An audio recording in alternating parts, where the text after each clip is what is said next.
Hello, everyone. Today is a special day because today we're doing a flip through of the Savage Kingdom's third edition core rulebook. So, won't you join me? I'm Mike Yow with Savage Kingdom's role playing game and Fire in the Head Production, my small, minuscule production company. So, today I have in my grubby little hands, actually, right next to me, technically, at this moment, my proof copy of the Savage Kingdom's third edition core rulebook. So here it is. Right there. Isn't it quite lovely, actually? Yeah, my ring light is reflecting off the cover because it's so shiny. It's so shiny. That's why it does. So that's it. Very cool, right? We got our logo up here. We've got a ice drake challenging a warrior right there. He looks kind of like a northern human persuasion, but he's actually a Dwargar. A dwarf.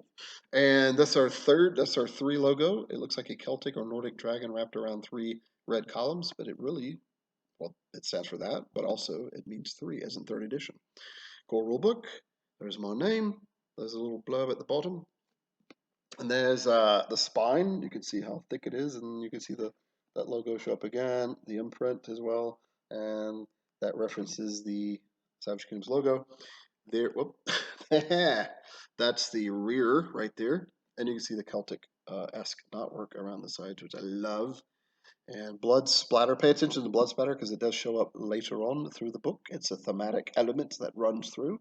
Drogar head with crossed axes, which also is kind of indicative of the logo, and his helmet. There's the blurb on the back, which I won't go and read because there's really not enough time. There's our imprints, the ISBN number, and copyright stuff at the bottom. So yeah, that's it. This is the hardcover. Well, that's not it. That's it for the exterior. Let's now delve into the interior, shall we? All right. So when you open the book up, you get to this page, which is what they call the cover page. And then you get to the credits and gratitude. So that's where, if you're an Indiegogo supporter, your name will appear in here.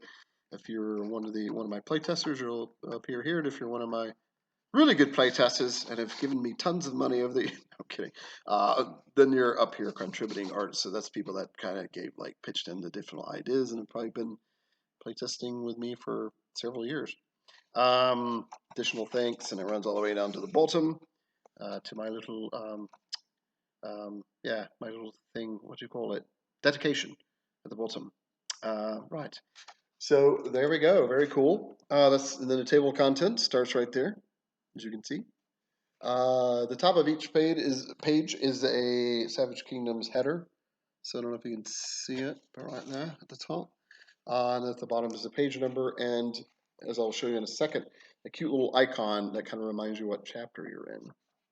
Then we turn it open. We've got the introduction and the foreword, my little signature there, and then you've got your how to play Savage Kingdoms. So kind of your basic stuff about Savage Kingdoms in general, and also role-playing basics in case this is like someone's first role-playing game, or maybe their second or third. Maybe they're not super used to it. Then we go into the prologue right there. Prologue lists kind of the ages of the world. Kind of sets our stage for the various campaigns and adventures in the Savage Kingdom setting. There's some cool artwork right there, right? See it? So the front cover had an ice worm or ice dragon, and this one we have a fire worm. And then we've got this cool ruins right there. Dragons are very rare in Savage Kingdoms, so most of them have died out, but the ones that remain, they're usually quite nasty. They're elder dragons. Here's some more artwork right there. As we're in the Age of Man, which is the present age of the setting. And then you go into the Savage Kingdom's timeline. So the timeline is within the age of, well, not all of it, but it's mostly it's more specific about certain events that happen. Obviously, it's not an exhausting detail. It's only actually 2 pages. But it does give game masters and players kind of a feel for, oh, cool, that's when Brythia was founded, or that's when the kingdom of Tyconara rose to prominence. That's when Zarkon fell, that sort of thing. Yeah, some more cool artwork right there. Here's the chapter break page. So every chapter has this cool chapter break page right here. You can see with our Drogar face on the front. This is the character creation chapter. So, and then when you open it, inside the chapter, notice the Drogar head I just showed you at the very bottom of the page, he appears again, or whatever chapter you're in, the little icon. So it kind of gives you a little hint. It's like, oh yeah, that was character creation, and then it says it right there also. And then there's the page number. So character creation starts with going over attributes, the main building blocks of the game. Character attributes, derived traits, injuries, and fatigue. There's a fatigue box right there, so of like typical stamina costs right there on a little piece of torn parchment thematically. Talks about armor rating and resistance rolls. Then we go into character races. So this is where you can start seeing see the red blood patch. Remember I referenced that on the hardcover because you'll see that again. So this is like a thematic thing that runs through the book. So these are our little chapter tabs. And the cool thing about them is if you see, another cool thing anyway, is if you close your book, you can see them, and this is on purpose on the side because it is a bleed. And so you can just kind of reference and go, oh, that's probably where the races section is right there, or that's the talents, or that's the spells, and you open it up, and you're probably within, 4 or 5 pages of where you need to be. So, right. So not necessarily a need for a table of contents and index, but we have both of those also. So, all right, so character races, and then we go into character races. This is our Eridornian representative right there. His chainmail coif and his plate and chain armor, also known as half plate or plated mail. And oh yeah, and a little note about that. See the artwork right there? It's photorealistic. Actually, that actually is a photo. So I actually prefer photorealistic art. A little fact about me, and particularly dark. Like I'm not a big cartoon style person, and I'm certainly not an anime style person. I respect the influence that anime has to a degree on uh, Western or just global art, but it's not really my thing, particularly for Savage Kingdoms. If this were a lighter game, then I think it'd be great. But so yeah, so I'm actually fairly picky. So what it turns out that this was a blessing in disguise. So we didn't quite raise enough money as I wanted to with the crowdfunding with Kickstarter and Indiegogo to afford some known artists or up and coming artists. Um, so we used our budget instead to purchase a lot is an 89% of the book is it's licensed stock art. Adobe and a couple other companies as well, which is cool because since it's paid licensed, or you don't see it very often. It's very rare. In fact, there's almost all of these pieces, except for 2 or 3, I've never seen in any other book, any other publication. So that's really cool. And it gives us that all or not all of it, but just about all of it. Most of it is either photographic or it's photorealistic artwork, and that's exactly what I wanted. So there we go. There was also a friend of mine who was going to help me. She's one of my players. Shout out to her. And we were going to do a whole photo shoot with local actors and models that we know, and have them all costume up to represent different cultures and some other splash artwork to the book. But it didn't quite work out. We both got super busy with other stuff, and then the pandemic hit on top of that. So, but it turns out that that original vision that we had of that actually is reflected within the book with the licensed stock art that we got. So there we go. So done. It worked out anyway in the end because I hit the camera. So let's move on. Um, here's some more artwork. There's our Brithian and our Cairnian person. Someone from Brithia and Cairnia or Camden. There are Kimrethi. It is pronounced Kimrethi. Kimreth. So not Kim Ready or not Sim Ready. In fact, it even says how it's pronounced. So we had to put some blue woad on him. So some of it, a couple of things have been photo manipulated, which is great because that makes it even more our own. It actually is our copyright in that sense. There's Monday. He looks a bit like Captain Jack Sparrow, whatever. That's great. And pirate. And that's fine because Ismondians are awesome, but they can also tend to be a little on the piratey side because they live on the coast. So, right. Um, there's our lovely Gernic woman and our Laurentian man right there. So, yeah, very cool. And you can see in the red tab it says races still. We're still in the races section. So that would make sense to say races or to have it spelled out. There's our Malovian woman right there. Could be a sorceress, seer, witch, or just a commoner with a lantern out in the middle of the snow. And then there's our Norishman. He's like a Norishman. He's in front of a long ship. And there's our representative of the outer Pridonian Isles, our Spartan-looking guy. And then our female there is represent. excuse me, is more of the central Pridonian Islands, the ones that are slightly more civilized. And there's our Scythian guy, another sort of Northman with a ship. And there's our Thracian, wild, barbarous Thracian. Often they are troll-born, so they can be nasty customers. Right. And then we go into the non-humans optional. So remember, non-humans are optional in Savage Kingdoms, and we start with the Chernari and go all the way through to the Sleer. Oh, by the way, since I have the book this close right now, see the lovely font that we've chosen? I was very adamant on using Myandra, and I'm glad we stayed with it. I started using it in like the playtest documents. And I like it for two reasons. One being, and the primary reason, one being it's very clear, as you can see, it's easy. Like I can hold it, I can read it from the screen from here backwards and like pretty easily. In real life, when I'm really looking at it, it's like I can completely read everything with like no problem at all. So the point is, it's very clear and concise. Secondarily, the other point is that it is a little bit reminiscent of some of the Conan fonts or some of the more sword and sorcery font, almost an Eastern feel, almost an ancient world feel to it. Uh, that's fairly minor, but you might see what I'm talking about. But the main thing is that it's very clear font, which I really like. It's very clean.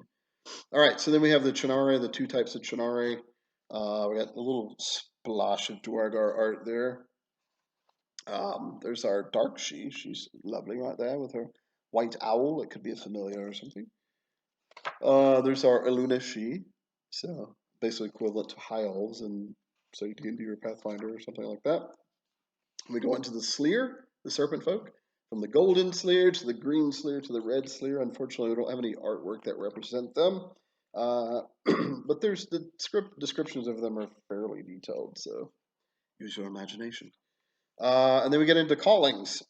So callings are, and there's the tab that says callings, or are near equivalent to classes. The reason I say near equivalent is I didn't want it to be class based. I find that too restrictive. But it's all at the same time it's good to kind of know a general feel for your character. So you can choose a calling. That's anywhere from it could be an alchemist, assassin, berserker, soldier, craftsman. There's our craftsman little artwork, which is cool. Dude working at an anvil, a smith, and to a hunter, a gladiator. There's our noble. She's probably from a more quote barbarian unquote culture. She looks like she could be one of the northern peoples or possibly one of the Germanic peoples. So yeah, there's our blind priest. He could have also worked in the seer section because there's a seer calling also, which I thought blind seer, but I think he works also as a priest. And he happens to be near the pirate section because he's missing his eyes. He kind of fits with pirate, whatever. So there you go. So sage, seer, shaman, soldier, sorcerer, witch, and that's the last one. And then we go into talents. So there's some artwork for talents right there. Sword and shield looks kind of cool. Because we start with battle talents, so that's kind of why that's there. So there are 6 categories of talents. Those of you who probably already know this stuff, but so each section is prefaced by a chart right there. So a quick reference chart of every talent in that section. So you can just kind of go, how much does the talent point cost for crippling attack? Oh, it's 3. What are the prerequisites? So I need weaponry, melee level 5, and healing arts level 1. Cool.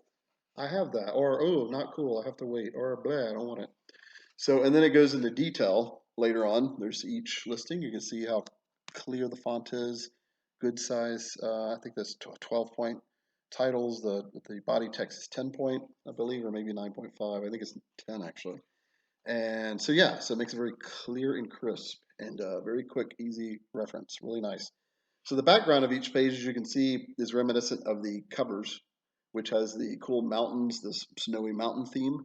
So that's very faint in the background and very light gray and a little hint of blue here and there, which is really nice to to symbolize the snow and ice effect. Excuse me. Continuing on. So here's some artwork at the bottom. It's kind of cool. It's like semi-photorealistic, but not really. But I like it. And that's a little out of period. That's a little more high Middle Ages, but that's okay. Some of the art is a little out of period, but you know, it's all about evoking the feel of the setting. It doesn't have to be necessarily spot on. Right. So we're in the battle talents section still. Blood talents are coming up, and they'll have their chart as well. Like here, I'm just kind of flipping through really quickly. Now the next chapter or next section of the talents chapter is mystical talents. So now we have our same Malovian woman now in the snow performing a ritual, her grimoire glowing as she recites and chants some ancient incantation, intoning to the gods some mystical fact that will no doubt manifest. Right.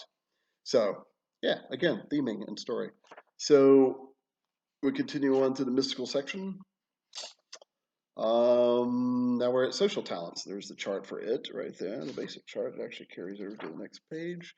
So we're now on social talents. There's some more artwork right there. That was kind of cool. That's our highborn representation. Right, and then we push on into subterfuge talents. Sneaky subterfuge talents. And then there's our chart for other talents. That's the final category of talents. Yeah, they're kind of miscellaneous things that don't fit in the other ones. So yeah, there we go. Some more layout right there. All right. So after the talents chapter, oh, this guy's kind of cool. He's underneath the heroic strength talent right there, appropriately enough, I think. And then we move to weaknesses. There's the weaknesses quick reference chart. And then after that are all the weaknesses detailed. So you look at it and go, what does honorless mean? Let's go and look. And it tells you. Well, what's cursed do exactly? What if I'm an oath breaker? Let's read that. What if I'm lowborn? What if I'm a heretic? Infamous kinslayer? Savage, tainted, very young, zealot, etc. Obsession, phobias, a waif. And then the skill chapter. So the skills start here, and notice this now changes to skills. And seeing how we're doing on time. Another kind of cool piece of artwork. Again, he's a little out of period, a little later period. He's actually almost kind of a Crusades era. But you know, it's all right because he looks cool. And then here's the master skill list right there. All right there. It lists the 27 or 28 skills in Savage Kingdoms and the attribute that governs them. And then it gives a brief description of what. I mean, most skills are pretty obvious, but in case somebody needs a little description, there we go. And then each skill, of course, has its own section. Most of the skills have a page to themselves. A few, like alchemy, covers about 3 or 4 pages. Because under the alchemy skill, which is kind of neat, I'm quite proud of actually, it lists the various concoctions that you can make with alchemy. So, and to visceral acid, to black devil venom, to black fire. Black fire is really nasty. To strong acid, to strong blade poison, to sleeping elixir, black slavka, fangs of Zur, mild blade poison, Pridonian fire, Jaya, which is a Silurian healing elixir, maiden's blood, healing salve, witch's spittle. So yeah, and then animal handling, athletics. These are generally just a page, as you can possibly see. Crafting takes up a decent amount because there's a pretty good chart. Each skill has typical tasks and their difficulty levels. So crafting is pretty exhaustive. I actually edited some of it down, but it's still fairly exhaustive. But I think it's good. It really gives you, it lists a lot of different things like, okay, craft a simple object out of stone, DL15, all the way to, create a chainmail shirt, to create a buckler or small shield, to shield. Forge a great sword, and then if you want to try to make an exceptional quality object here, if you want to master craft it. So yeah, so it's pretty detailed without being too exhaustive, I'm hoping. All right, continuing on, endurance, healing arts. So herbalism is another skill that's a couple or 3 or 4 pages because it lists also concoctions that you can make from things that you find in the wild or in gardens, such as barrowweed, black lotus poison, black lotus flower, just what the flowers do without making anything. Bloodthorn blossom if I can get the page open, a mistletoe sachet, a mandrake brew, deadly nightshade, fairy wort, hemlock, red lotus perfume, white lotus elixir, witch root elixir, etc. Then there's a list of languages as we get towards the language skill of the not only of the western part of the world, which this book focuses more on, but also the ancient and Near Eastern languages, which we'll focus on more in the second book that comes out, The Savage East. Some more artwork right there, pretty cool. Lock picking and lore represented there with artwork. All right, magical arts. Magical arts is a fairly large section because it's actually 7 subsections. There are 7 disciplines of magic. Performance, persuasion, sleight of hand, survival. Yeah, there we go. Weaponry, melee. We've got a guy drawing his sword, his great or his bastard sword. It looks like it's a hand and a halfer. All right, and then we come to page 166. So character aging and age. There's a chart, very handy. What age kind of, or what if you're a Chinari, what are you considered a child when you reach adult? That kind of things. Do your attributes change as you get older, or if you're too young? Then we get to orders and sects. So that's also represented right there. Orders and sects are a way to join like really cool elite organizations within the world. There's a quick reference chart of them right there. From Blood Disciples to Emerald Harpers to the Order of the Shadow Knights to the Priestesses of Lucia, all the way down to the Shadow Hand, etc. Everything in between. And then it lists them out as well. There's some artwork. So there's our Green Knight of Cormac, one of my favorite orders that, weirdly enough, doesn't really get played that much. I'm not quite sure why. Right there. And some more cool artwork right there. Again, this is all licensed stuff.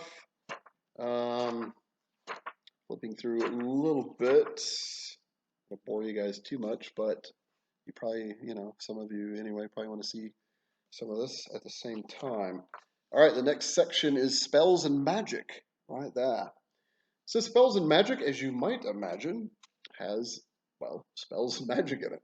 So it's more detailed. It's where the spells are actually listed, and it goes into a little bit more about magical arts that the magical arts skill didn't cover, including the spell terminology. So the spell terminology that's being used in each spell. Most of it's very pretty simple, but so the chart shows you the magical art prerequisites that you need and any other prerequisites, because you do need occasionally for some of the more difficult spells, you need other prerequisites other than just say air, earth, death, or fire magic level 7. You might need magnetism plus 0. Or instead of just death or earth magic, you might need crafting level 1, etc. So list all that. And then after the chart, just like with the talents and skills, etc., it goes into more detail of each spell. So each spell has its own description. They tend to be roughly half a page each. We went from Aura of Majesty to Banishment to Beast Speak, Blessing, Beguile. I'll flip through some of this, but you can see how they're laid out quite nicely. Right there, it's Cloud of Madness, Conjure Fog. So again, the headers are very bold and they stand out really nicely. Flip through a little bit. We're in the D's, Dream Walking Spell, Flaming Bolt, Freeze Water, Ghost Fence, Ice Blade. We got a nice little piece of Ice Blade artwork right there. Melting. There's a cool piece of artwork for the Omen Reading spell right there. Some rune stones. Yeah. Rain of Ice is kind of cool. It's literally just literally a rain of ice coming down from the sky. Yeah. Let's see, what else? All right, we're getting into the S's of the spells. Slumber, Summon Plague, Summon Storm, Spirit Weapon, Tidal Wave, Tree Speak. All right, Venomous Touch, Unseen Hand, Wall of Earth, And then we end with our warding spell and this cool piece of artwork right there with a Dwargard doorway. So, oh wait, no, we end with Winter's Breath spell. And then we go into section 14, Cosmology and the Seven Magics. All right. So we'll probably quickly scan through this really quick, guys. Just so I'll show you some basic layout stuff.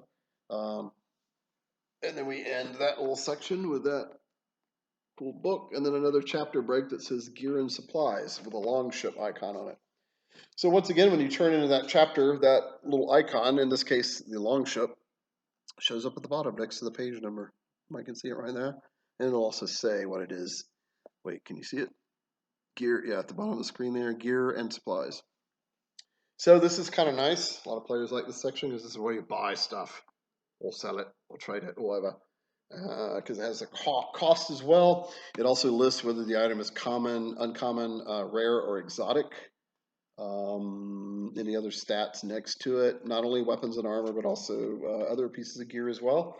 We have nice little pieces of artwork to kind of break the sections up a little bit. Because you can, these tabletop role-playing books can be a little text wall-y sometimes, text wallish. So some of the weapons there are a bit out of period again, but it's not really that big a deal. Like there's a, well, I was gonna say there was a rapier, which is totally out of, but I think it's gone now. That's cool. It shows a katana, which is more of an use, but it doesn't matter. It's fine.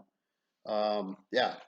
So moving on, the clothing and gear section. Here's some more list of cool items, and each the gear and supply section are broken down into subcategories.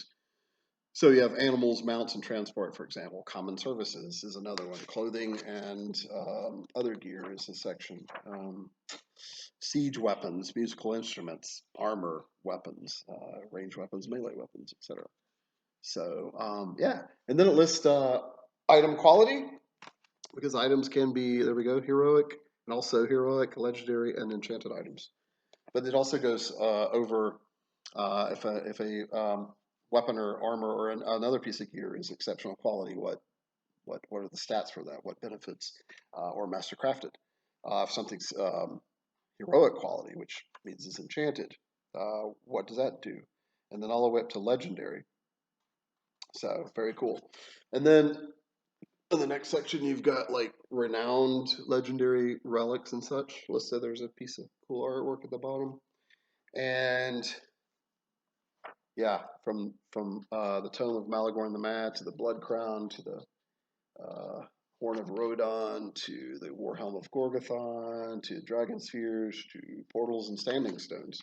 So there's a whole section. That was one of the last things I kind of included was we have all these cool standing stones and menhirs and nematons throughout the world that are very ancient. That some people believe that she built a long time ago, and a lot of them do. People hold, particularly the Druidic order and some other religious orders, hold ceremonies and rites there. But some of them actually do. They're like a tone. They're either at a crossroads of ley lines, and so I finally broke down about 9 or 10 or 11. Looks like about 9 locations on the map that if you go there, this is what the stats are. This is what would happen on this particular time of night or this particular summer solstice or maybe whenever. It might give you bonuses to your magical arch roll if you perform magical rituals there, or it might a portal to the other world might open at a certain time. So cool stuff like that. So in other words, a magic item doesn't necessarily have to be a thing you can carry. It can be this big monolithic thing that's been there forever. So next chapter break is gameplay and game mastering. All right. Not a very huge chapter, but I wanted to I felt strongly about including that in there. So this is the more of the mechanical stuff. This is what the game master mostly needs to know. I mean, it's good for the player to know some of the stuff, particularly like actions and combat. And there's a whole list of actions and what the action cost would be. So in combat, you get 2 actions basically, and so it's fairly simple. An attack is an action. Draw already a weapon is 0 actions, unless it's like not on your person, like in a saddlebag next to you or something. So a lot of it's very intuitive, but we have the chart anyway. A couple things cost 2 actions. So But it's pretty. And then all the action types are explained in the book right there. Then we get into conditions, which are also very important. Anything from being blinded to cowering to cover to being deafened to being distracted to being diseased, exhausted, falling and falling damage, grappled, helpless, inebriated, intimidated, mounted, obscured, off guard, outnumbered, etc., poisoned, prone, stunned, staggered, sickened, severely wounded, etc. And well, actually, that's pretty much it. Then we go into the combat round. So it talks about what happens in the combat round. Again, this is the game mastering section, so it's mostly for the game master, but it helps for the player to know some of the stuff to a degree as well. How you can make a shield wall or some other and make a concerted charge. That's generally done by lowering your initiative down to the lowest person involved in that action. Yeah, making attack, mount goes over mounted combat, determining damage from weapon strikes, shooting into melee, or what's also known as friendly fire, casting a spell in combat, other forms of attack like throwing an alchemical flask or vial, improvised weapons, what happens with those, etc. And then there's a step-by-step combat summary right here, which I kind of also last minute put that in there. I was like, I think it might, people kind of like reading examples of gameplay. I think it's intriguing and also is very helpful. So that goes on. Then we go into overland travel. So overland travel, what pace you'd like to set for the day. If you're hustling, rushing, if you're moving stealthily or warily. What happens if you march more than 10 hours a day? Like how much stamina might you lose, if any, etc. Light and visibility.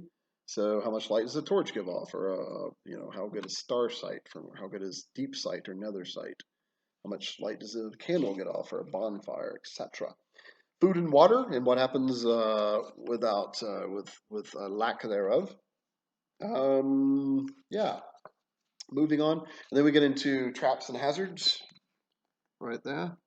Starting to get into, and what's cool is you can random roll. So at the beginning of each travel day, you can have the sort of the main scout or wilderness character make a survival check, and if they fail, something happens and you roll in the chart.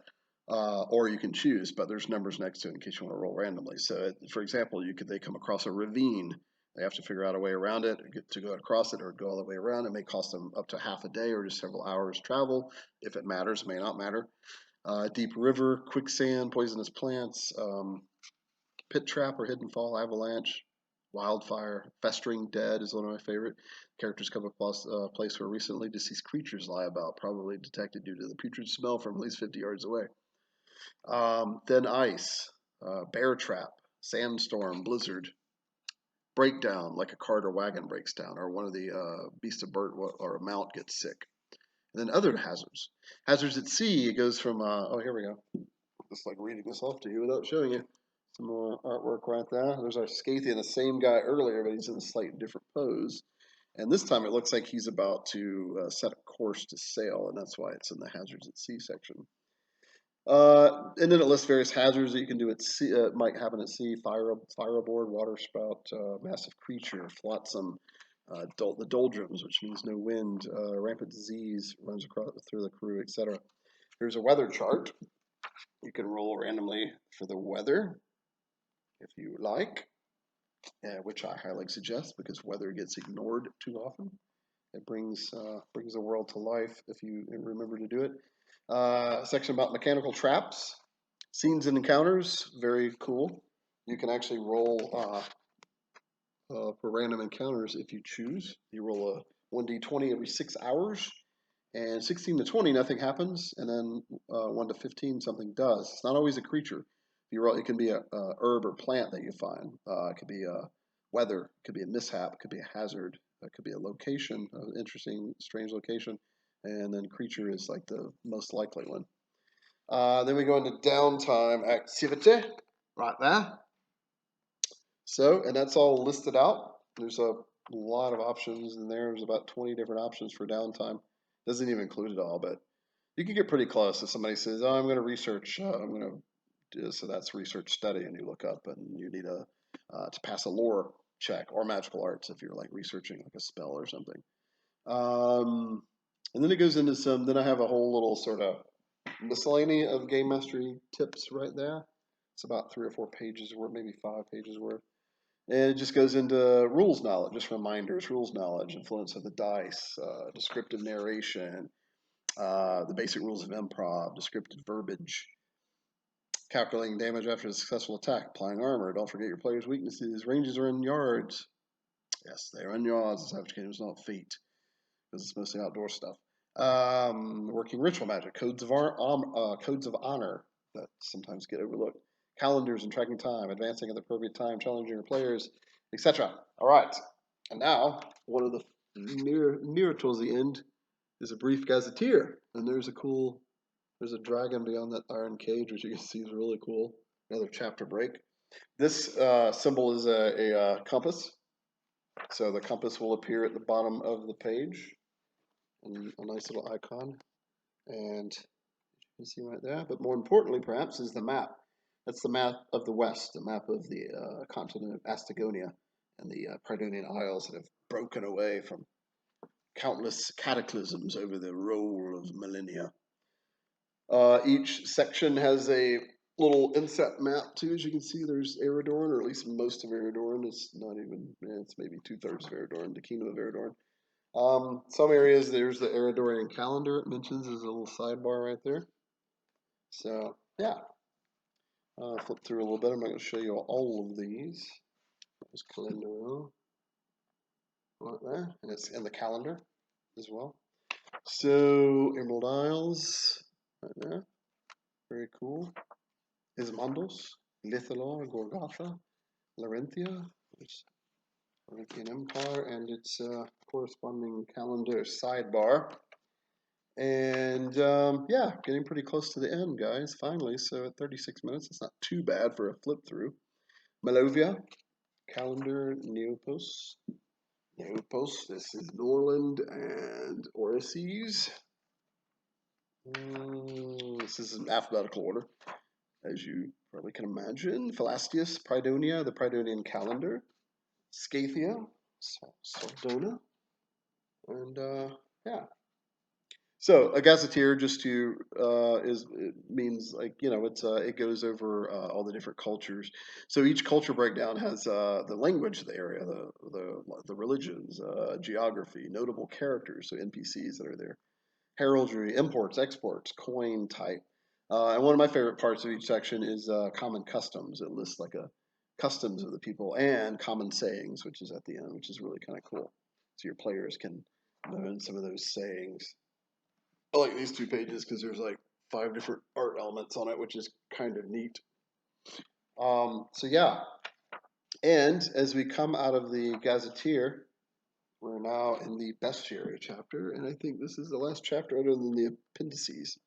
As you can see, we're using our dragon from the Savage Kingdoms 3 logo, because not only is that a reminder of what book it is, but that is a creature for our bestiary. So the bestiary is broken down into animals and gigantic animals, then into supernatural creatures, and monsters basically, and then NPC templates. So basically, there's 3 subsections of the bestiary.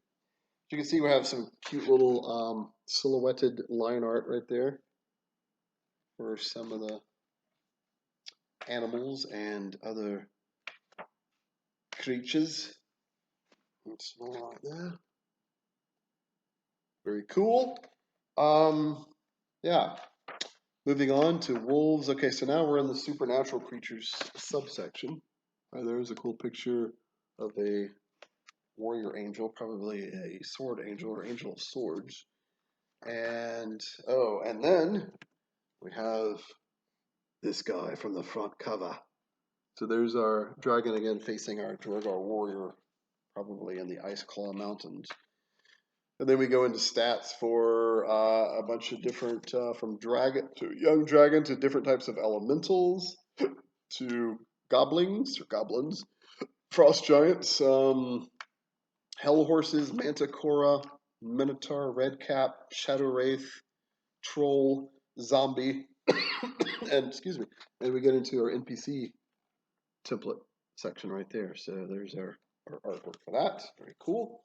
And so these templates are basically, NPC stock stats are anywhere from a typical brigand to a commoner, such as a blacksmith, a commoner farmer, commoner merchant, druid priest, a Norse berserker, Laurentian legionary, priest of Agathon, priest of Pridonis, truth keeper of St. Paladir. And then we come to our final section, the appendices and indices, or appendices and indexes. So that has a war horn as the iconography, and some more cool artwork. Oh, right there. So the appendixes contain your, oh yeah, I should show this, the very all-important advancement table right there. So that's where your experience points, you can see what you get when you advance and how many experience points you need to advance. And then that's Appendix A. This is Appendix B. These are sample character sheets. So I decided to put some sample characters in there for people to have. So it does two things. So not only does it give you some quick characters going, hey, cool, there's some pre-made characters, but more importantly, I think, is that it shows you how a character sheet's laid out. There's a lot of games, including the former editions of Savage Kingdoms, that didn't really kind of left you to figure it out yourself. And usually it's not that difficult, but there are certain little things. So there's a couple of those sample characters. That was Gorag, son of Vold. We have Marcus Octavian. We have Nadia von Strauss. Sir Gareth Whiteheart. And then we have a blank character sheet that you can photocopy if you desire. Oh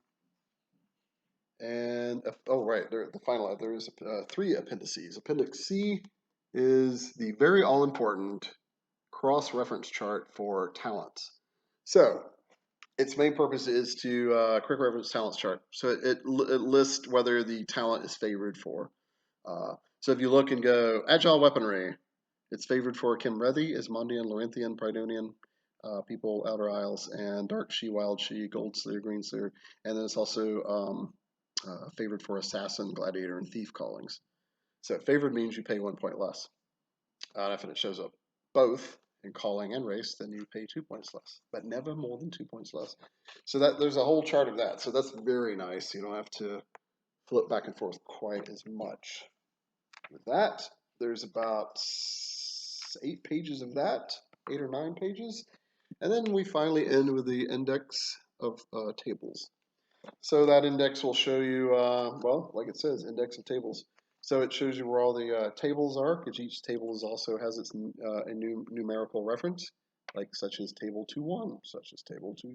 So each section is the first number, and the second number is the chart number. So, and here's the index proper of each page number of where each subject is contained, and yeah, proper index. And then finally, we conclude with the back cover page. And that, my friends, is it. So that's the Savage Kingdoms core rulebook. This is my proof copy. Once again, just to reiterate, that's how thick it is and quite lovely. There's the spine. One last look. One last gander. Hopefully you'll pick it up and make our hard work worth it, and share the game with your friends. Let people know about it. I'm pretty happy with it so far. Like I said, this is a proof copy, but I could sell it. I mean, I would be proud selling it because there was very, very few errors with it. It was just tiny, minor little things. In fact, the change that I've already found a couple little typos. So that's the thing with role playing books in particular. Novels are pretty easy to edit, but this stuff with all the charts is so when you get your copy, you might find a couple little typos in there. Either let me know about it or just laugh it off and forget it, because I don't think it's going to be anything major. If it is, make sure to let me know. So, as always, this is a work in progress and all that. So thanks, guys, for listening. Thanks for joining me for the flip through. Hope you enjoyed it. The book should be up for sale in the next week or two, probably less than that, because the final corrected files are into the printer now, and it's just a matter of them approving it, and then it's ready for me to ship them out to Indiegogo contributors and put it up for sale on Drive-Thru RPG, and hopefully later on Amazon. So, all right. Thanks for indulging, guys. Hopefully you enjoyed the flip through of the book, and I will talk to you later.